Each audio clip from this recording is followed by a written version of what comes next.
Evening, my colleague Lera told me a strange story that she insisted had truly happened to her years ago when she was living alone in a rented apartment on the outskirts of the city. Back then, she wasn't completely alone. She had her cat, Bars, a large, quiet companion whose soft purring every night helped her fall asleep. They had lived in that apartment for almost 3 years, and nothing unusual had ever disturbed the calm routine of her evenings. One night, she went to bed earlier than usual, exhausted, turned off the lights, placed her phone on the bedside table, and quickly drifted into sleep. Deep in the night, she woke to a familiar sound. Quiet purring somewhere close to her bed, gentle and reassuring. Still half asleep, she reached into the darkness without opening her eyes and felt something warm and furry beneath her fingers. She stroked it absent-mindedly, convinced it was Bars, and allowed herself to sink back towards sleep.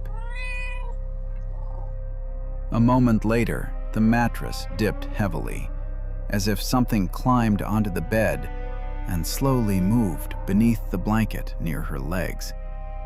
She assumed it was just the cat settling down and almost fell asleep again, her thoughts drifting away.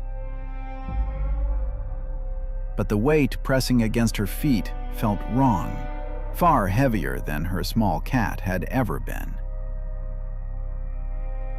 A sudden, cold realization ran through her mind. Bars had died a month earlier, and there should have been nothing there. Under the blanket, something breathed slowly and unevenly, making the fabric rise and fall in the darkness.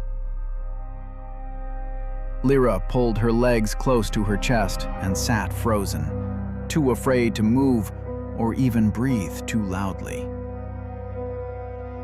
After what felt like an endless stretch of time, she forced herself to lift the edge of the blanket just enough to look inside. In the darkness, she saw 2 faint eyes, a pale, unfamiliar face, and long fingers moving in restless, chaotic motions. The next thing she remembered was standing in her kitchen with every light turned on, the apartment completely silent and empty, and nothing left beneath the blanket.